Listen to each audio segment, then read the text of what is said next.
In this video, I'm going to share with you how you can save time by not being everywhere when it comes to social media. Hey everybody, Katie Lance here, founder and CEO of Katie Lance Consulting, the Get Social Smart Academy, and author of the book, Get Social Smart. And in this episode, we're going to talk a little bit about where you should be on social media. It's probably the number one question I get asked all the time. Where should I be on social media?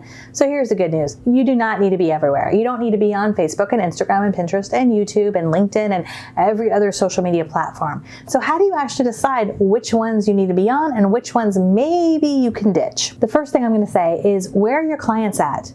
Where are your clients at? Are they active on Facebook? Are they active on Instagram? Are they not on social media at all? A lot of times I see agents and brokers assuming where their clients are. So I want to give you a little hint on what to do. I would encourage you, if you have an email database, send an email out to your email database. And it could be something as simple as, hey so-and-so, hope all is well. We're working on our social media strategy and I'd love to hear from you. Where are you spending the most time? We're doing a little informal poll and we'd love to know where you're spending the most time. Is it Facebook, Instagram, Snapchat, Pinterest, none of the above? Hit reply on this email and let us know. Right? So send out a quick, short 2, 3, 4 sentence email to your database and ask them, and you might be surprised. Now, you'll probably get some people that you know what they're going to answer. Maybe they're not on social media at all, but maybe someone tells you, hey, they're really active on Instagram or Facebook or whatever it might be that you didn't expect.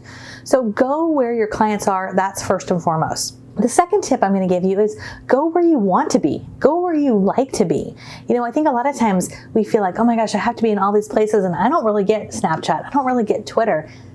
Here's the good news. You don't have to. You don't have to be there if you don't want to. So what I would encourage you to do, though, is play around with some of the different social media platforms, get comfortable, pushing some of the buttons and checking out some of the different features. And as you explore different social media platforms, you'll start to gravitate towards one sometimes over the other.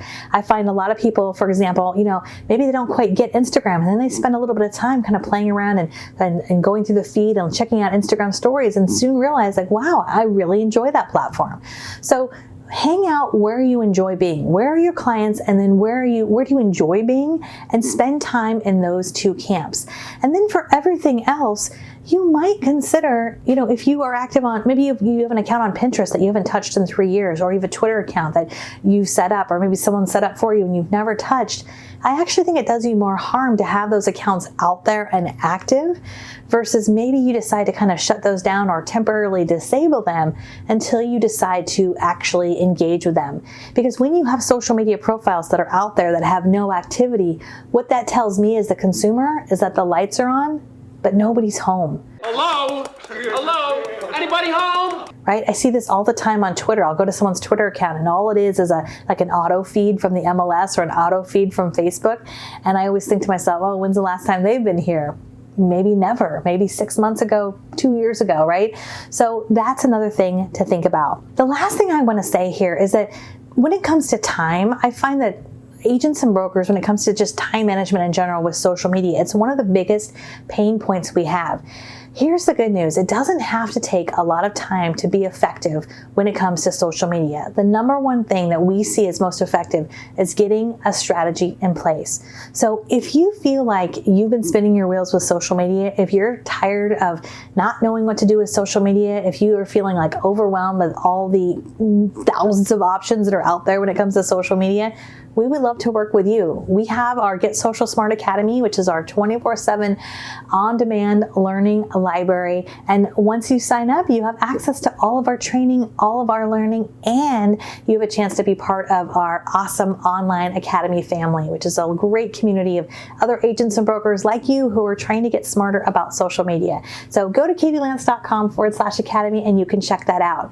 Now, if you like our videos and you're watching this over on YouTube, we'd love if you hit that subscribe button and the bell button to get notified of new videos that come out each and every week. I'd also love to hear from you. What are your biggest struggles when it comes to social media?